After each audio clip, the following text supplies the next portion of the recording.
Deputy Minister of Transport, Excellency Dato, ladies and gentlemen. Selamat pagi, selamat datang, dan salam sejahtera. Today is a very special day for us, a one-in-a-lifetime day, 22/2/22. So let's celebrate this very unique day as well. I wish at the outset to extend our warmest regards and best wishes to the Deputy Minister who celebrated his birthday on Friday. So happy belated birthday, Yang Berhormat. I would like to thank the Honourable Deputy Minister for gracing and addressing today's National Transport Summit. A very warm welcome also to all our distinguished speakers and participants for joining us this morning. Transport is the lifeblood of any economy.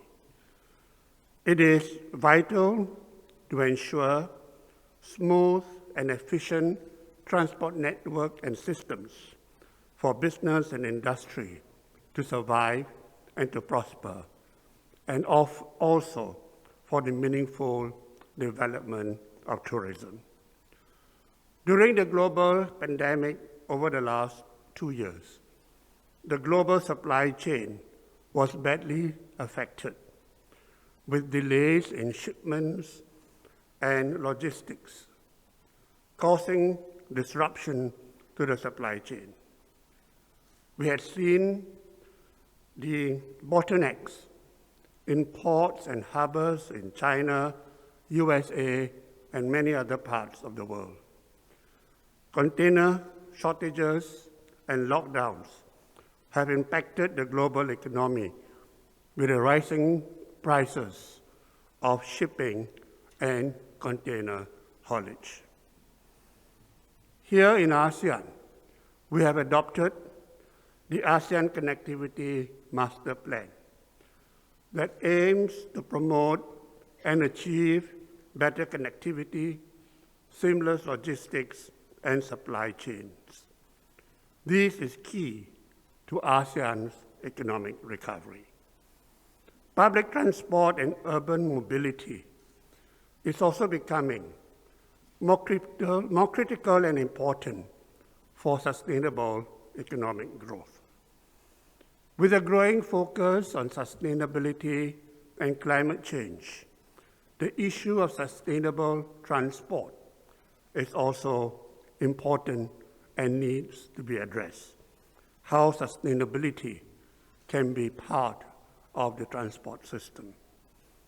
Increasingly, over the last several years, we have seen, in particular here in Malaysia, that rail transport is becoming an important link in regional transport connectivity and also to enhance urban mobility. Multimodal transport will be the future of transportation, with seamless connectivity between road, rail, air, and maritime transport. We hope that today's summit will be able to provide us with updates on these key transport sectors, particularly rail and railways, as well as ports and logistics. The 12th Malaysia Plan has also laid out several key initiatives and plans for transport infrastructure, including the building of the Pan-Borneo Highway. Later on this afternoon, we would be able to hear from the Deputy Minister of Works, who would be updating us on the need to develop and upgrade our national transport infrastructure. So once again, I wish to welcome all of you to today's summit, to thank our honorable deputy ministers, as well as all participants for gracing this summit this morning. We hope you will be able to take home valuable insights and information from this summit. Thank you very much. Thank you, Yang Berbahagia Tan Sri Michael Yeo, for your welcome address, highlighting the importance and complications for transport logistic connectivity supply chains that is crucial for international trade and economic development, as well as emphasizing the growing need for sustainable transport. Excellencies, distinguished guests, ladies and gentlemen, it is now with great honor that I invite Yang Berhormat Dato Henry Sum Agong, Deputy Minister of Transport Malaysia, to deliver the opening keynote address.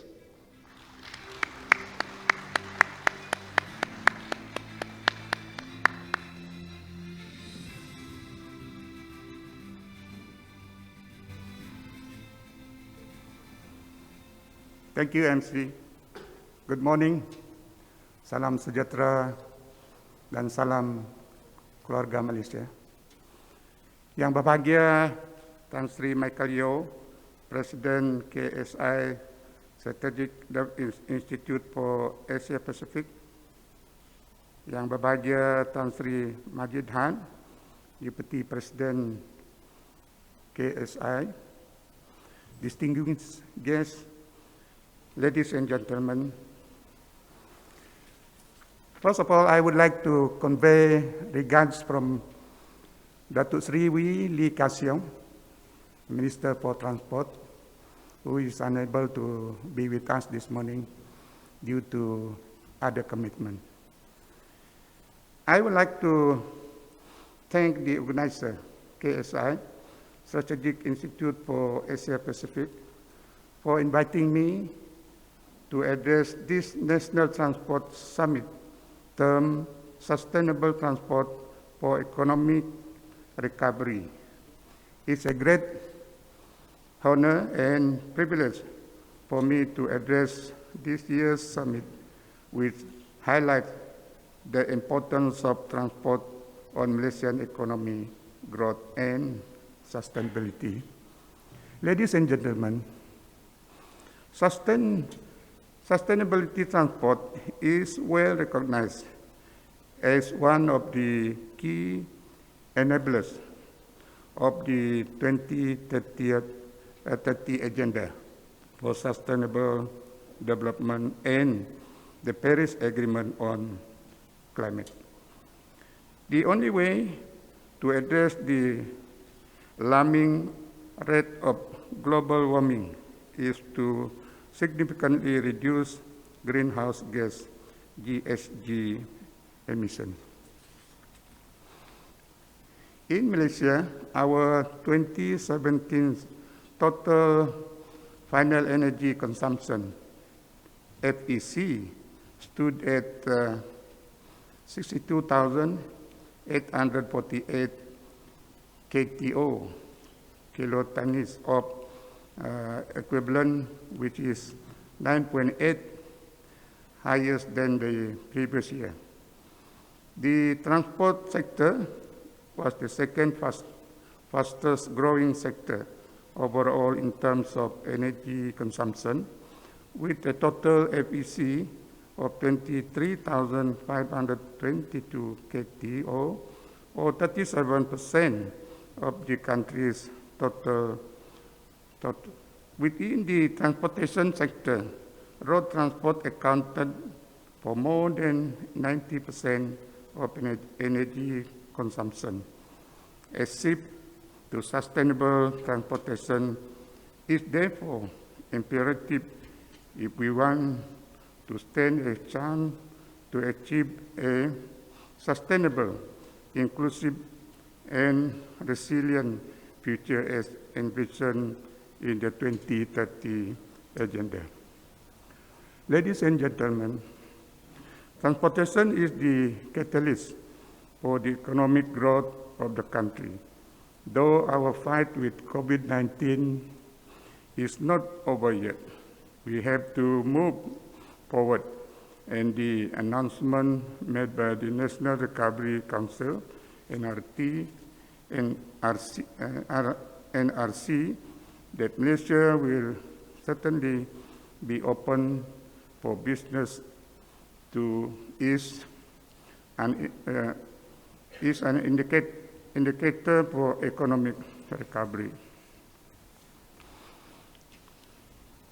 Bank Negara Malaysia, BNM, reiterated that the economy is expected to expand by between 5.5% and 6.5% this year, underpinned by continued expansion in global demand and higher private sector expenditure.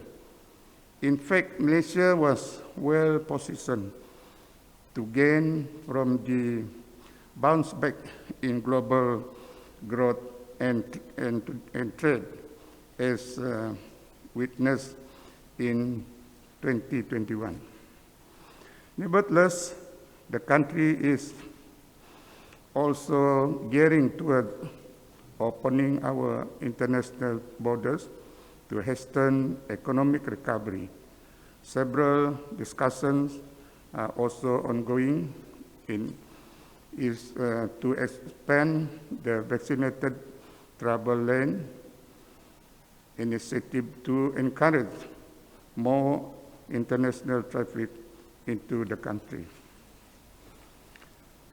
Ladies and gentlemen, in supporting the Sustainable Development Goals, or SDG, agenda on climate change, Malaysia has pledged commitment to reduce its GHG emissions up to 45% in terms of emission intensity of GDP by the year 2030, and Malaysia aims to become a carbon neutral nation by as early as 2050.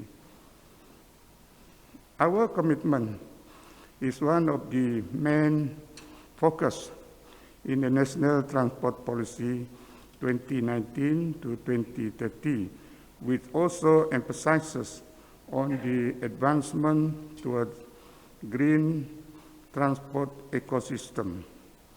In this connection, the Ministry of Transport committed in supporting the Paris Agreement and SDG 2030 by laying down policy trust and strategies to enhance our economic competitiveness, provide a strong social impact, particularly with respect to inclusivity and accessibility, while reducing the negative impact of the transport system on the environment and natural resources.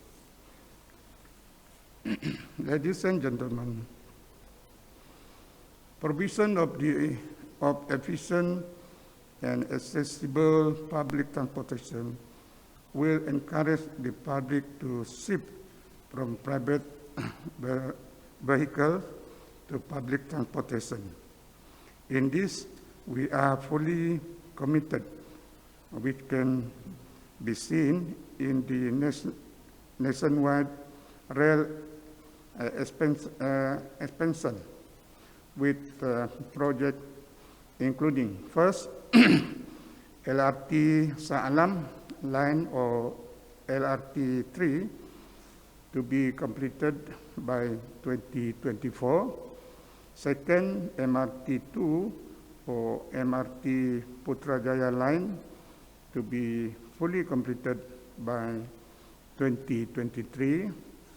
Third, we have ECRL or East Coast Rail Link to be completed by 2026.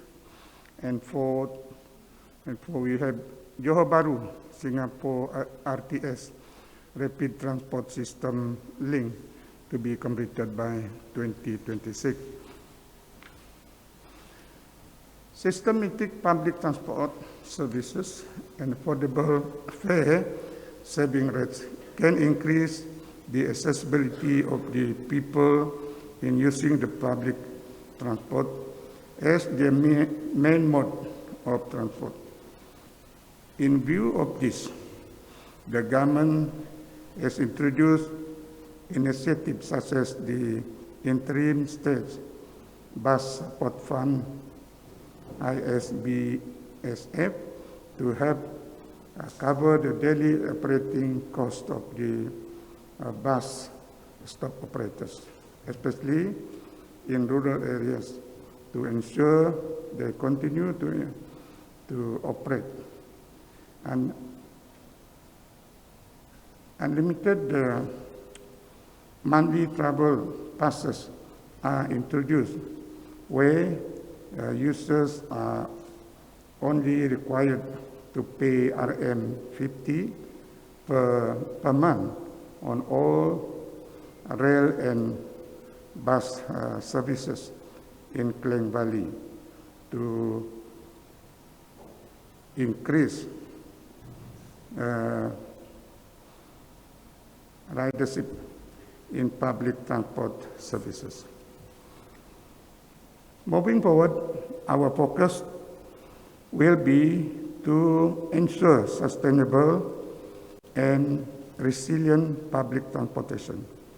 This progress can be seen from the first introduction of the EV buses in 2015 at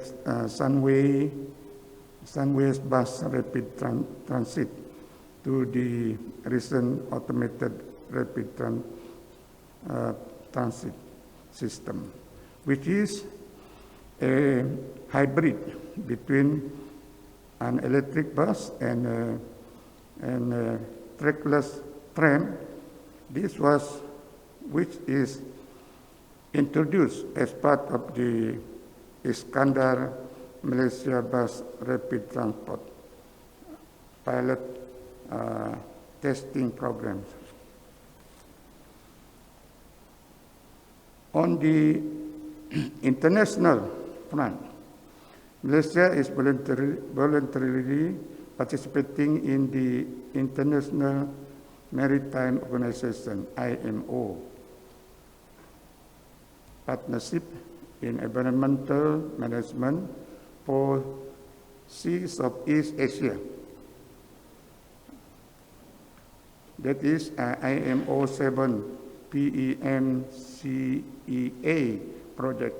Malaysia will monitor GHG emission by developing a baseline inventory for all vessels within Malaysian waters. Malaysia is also one of the voluntary signatories for pilot phase 2021 to 2023 for carbon offsetting and reduction scheme for international aviation in order to fulfill the SDG towards reducing carbon emission by 40% from commercial aviation. Ladies and gentlemen, for our country to build a sustainable transport sector, we will need strong partnerships across the society involving government, public transport operators, energy utilities, companies, private sector companies, and citizens. Smart policies, new regulation, and technology need to be promoted and implemented to enable the scaling up of a sustainable transport solution. Upholding the Keluarga Malaysia's inclusivity value, the need for sustainable transport system that leaves no one behind and are inclusive, affordable, efficient, environment friendly, and safe is more apparent than ever this natural transport system is therefore timely. I hope the deliberation will produce concrete solutions to facilitate us to enhance sustainability transport nationwide as a crucial enabler of the 2030 Agenda for Sustainable Development and the Paris Agreement. I wish you all a fruitful discussion. Thank you.